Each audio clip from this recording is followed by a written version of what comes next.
ہمایوں کے مقبروں کی سیر کرتے ہوئے ہم حضرت نظام الدین کے مزار پر پہنچے۔ حضرت نظام الدین کے مزار پر مذہب اور قوم کے عقیدت مند آتے ہیں۔ غیر ملکی سیاح بھی یہاں حاضری دیتے ہیں۔ یہاں ہر وقت ہر طرف روح پرور مناظر دیکھنے کو ملتے ہیں۔ مزار کے قریب بازار میں ہار پھول تبرک نظر نیاز کا سامان سب کچھ مل جاتا ہے۔ لاہور میں داتا گنج بخش فیض عالم کے مزار کی طرح یہاں بھی صبح شام دن رات ہر لمحہ عقیدت مندوں کا ہجوم رہتا ہے۔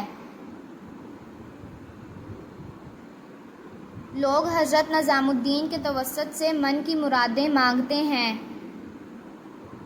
اور اپنی بار آور دعاؤں کے سلسلے میں مانی ہوئی منتیں چڑھاتے ہیں۔ نمازیں پڑھتے ہیں، قرآن خوانی کرواتے ہیں اور درود و سلام و قوالی کی محفلیں برپا کرتے ہیں۔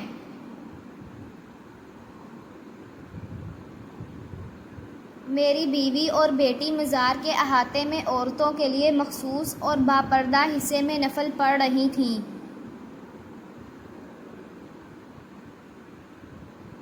میں باہر آ کر رتی رام کے پاس کھڑا باتیں کر رہا تھا۔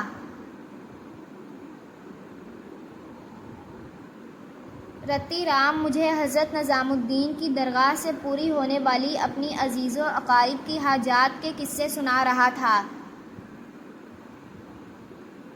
کہ میری بیٹی مزار کے بیرونی دروازے سے برآمد ہو کر تیزی سے چلتی ہوئی میرے پاس آئی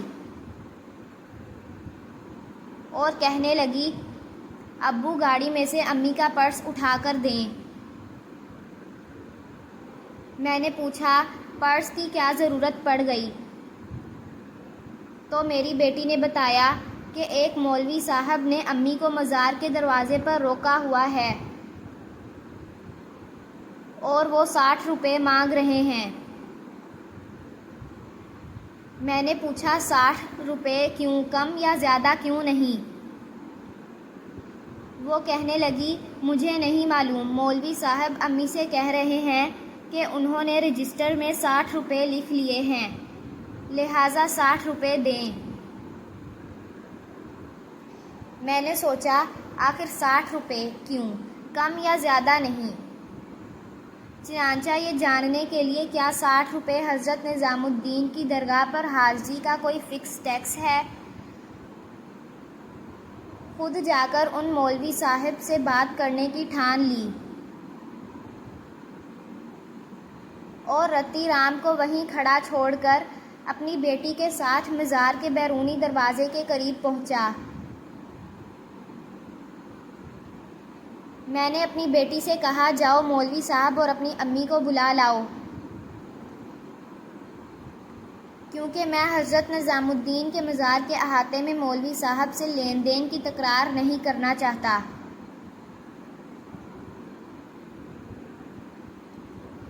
چند لمحوں بعد مولوی صاحب رجسٹر اٹھائے میری بیوی اور بیٹی کے ساتھ چلتے ہوئے میرے قریب آ گئے۔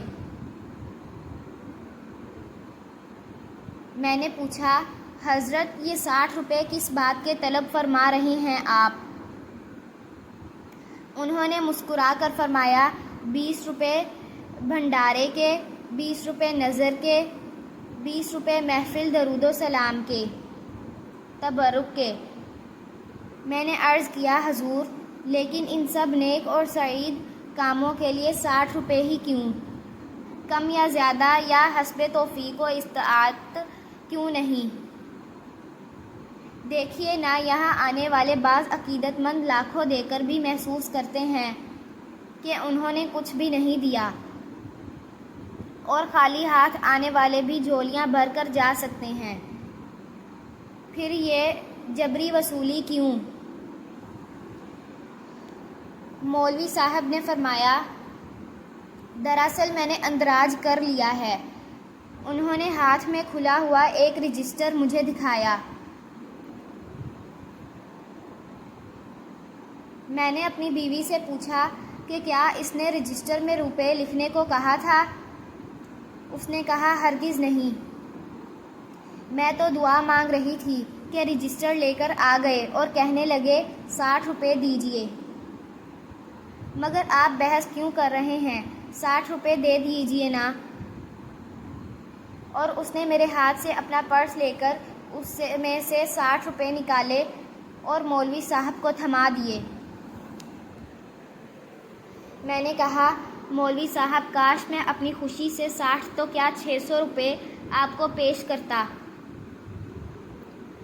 اور اس کے بعد آپ رجسٹر میں اندراج نہ کرتے تو مجھے روحانی خوشی ہوتی۔ مسئلہ 60 روپے کا نہیں ہے، آپ کے جبر کا ہے۔ میں حضرت نظام الدین کے توسط سے اللہ کے پاس آپ کے اس جبر کی شکایت کرتا ہوں۔ لیکن ان مولوی صاحب پر جن کا تعلق درگاہ کے انتظامی ارکان سے تھا یا جو کچھ بھی وہ تھے، میرے اس فقرے کا کوئی اثر نہ ہوا اور وہ روپے لے کر چلے گئے۔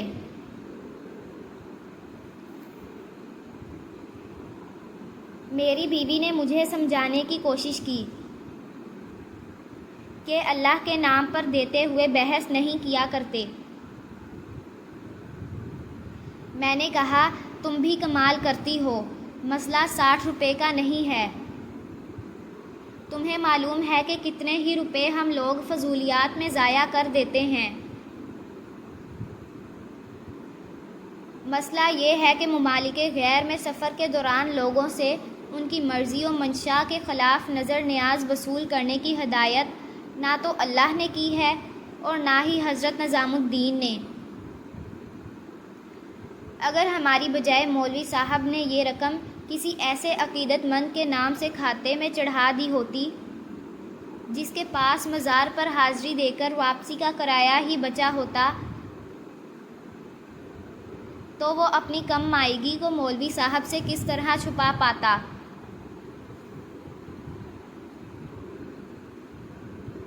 مگر میری بیوی میری کسی دلیل سے قائل نہ ہوئی۔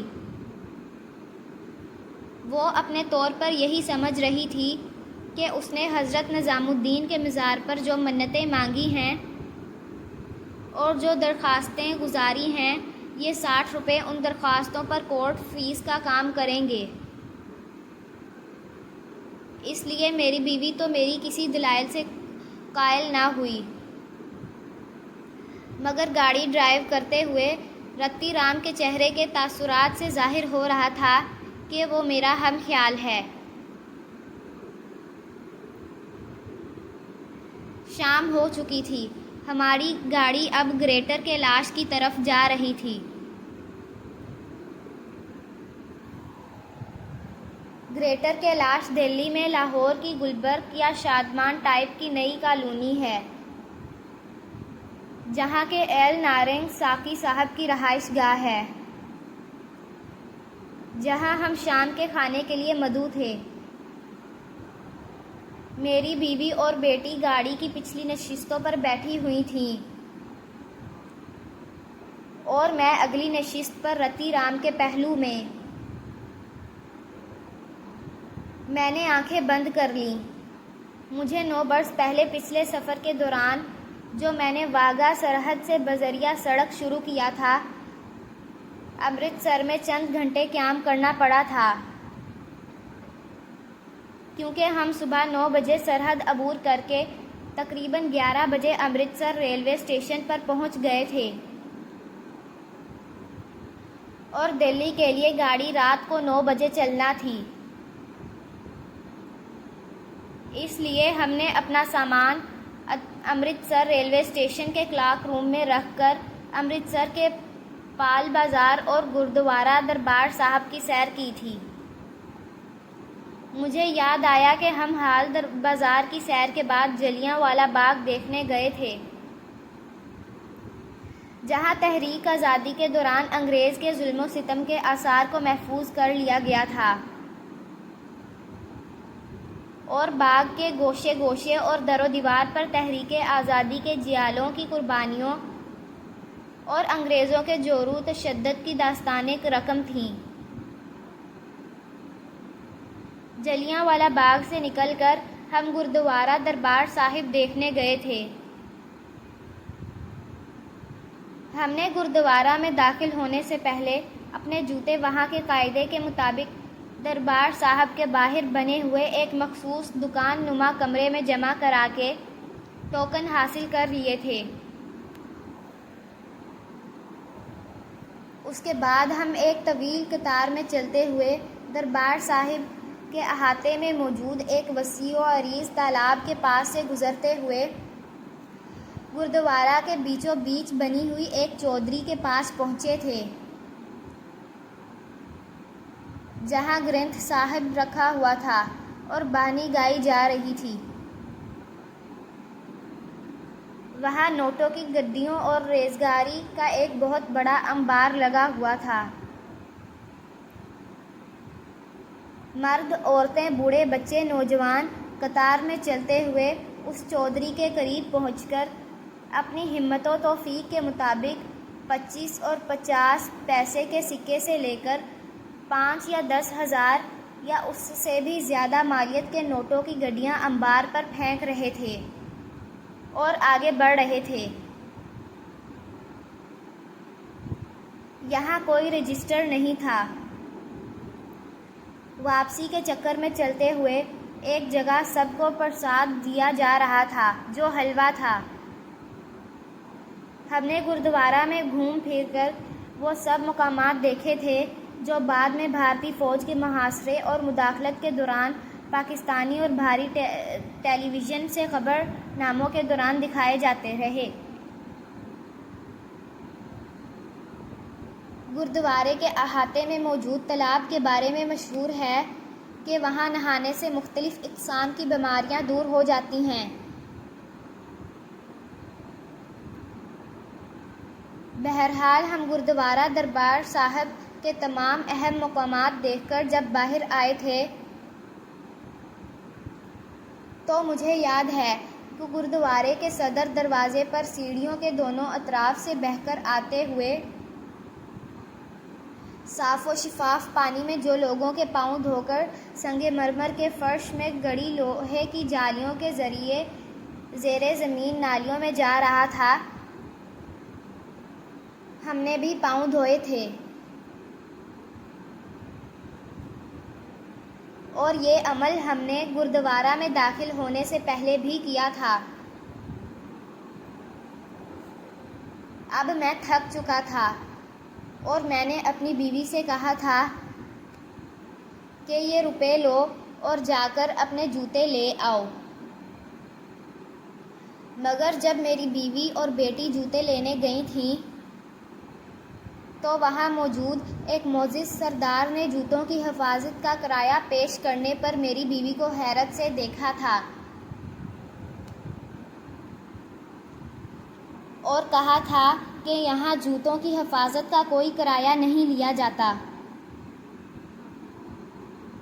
اس دوران میں بھی قریب پہنچ گیا تھا۔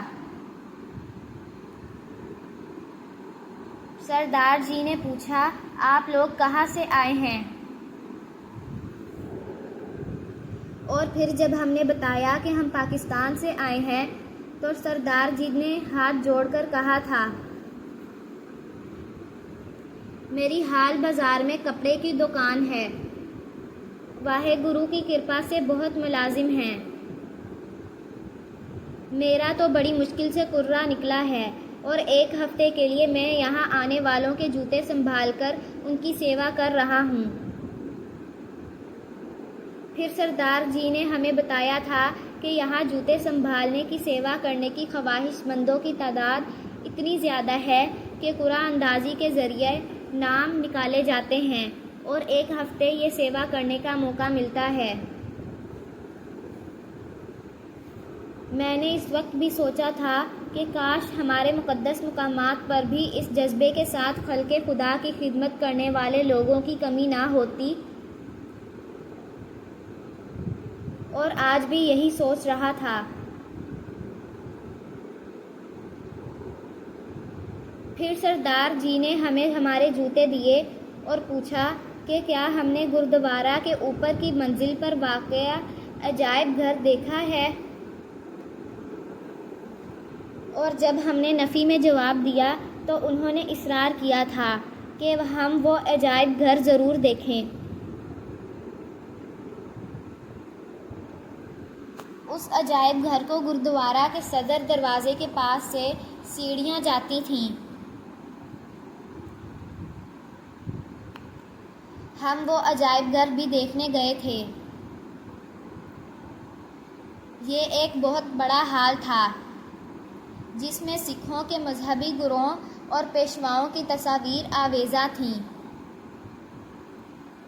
اور ان کا تعارف احوال و تعلیم درج تھا۔ میں نے دیکھا کہ اس ہال میں جو سب سے بڑی تصویر قد آدم سب سے نمایاں تھی اور جسے تازہ پھولوں کے ہاروں سے لادا گیا تھا، اور ہر آنے والا کچھ تازہ پھول اور ہار اس تصویر پر بطور خاص نچھاور کر رہا تھا، وہ حضرت میاں میر صاحب کی تصویر تھی۔ میں نے ایک بوڑھی سردارنی جی سے پوچھا جانتے بوجھتے ہوئے، یہ کون ہیں؟ انہوں نے حیرت سے میری طرف دیکھا اور کہنے لگیں، ہائے ہائے وے پتر نہیں پتا میاں میر صاحب ہونی نے ساڈے گرو دے متر، انہاں نے تے اس گردوارے دی بنیاد رکھی ہے۔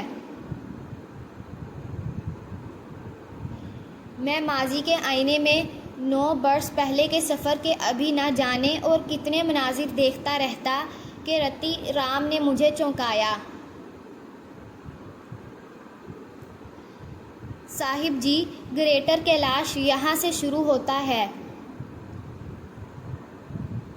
گریٹر کیلاش دلی کی ایک نئی اور خوبصورت کالونی ہے۔ رتی رام ہمیں کار میں بٹھائے کے ایل نارنگ عرف ساقی صاحب کے گھر کی طرف لے جا رہا تھا۔ رات کی تاریکی لمحہ بہ لمحہ بڑھ رہی تھی، لیکن سڑک کے دور رویہ کھمبوں پر مرکزی سٹریٹ لائٹس روشن ہو چکی تھیں اور ان کے اجالے میں ارد گرد کے بنگلوں کے عمارتی طرز اور حسن تعمیر کا اندازہ لگایا جا سکتا تھا۔ اس کالونی کے بیشتر گھروں کے فرنٹ ایلیویشن اور طرز تعمیر کو دیکھ کر مجھے محسوس ہوا کہ لاہور میں Gulberg, Shadman, garden town, Faisal town, defence اور کنٹونمنٹ ایریا کے بیشتر عالیشان بنگلوں کے مقابلے میں مشکل سے چند ہی بنگلے گریٹر کیلاش میں ہوں گے۔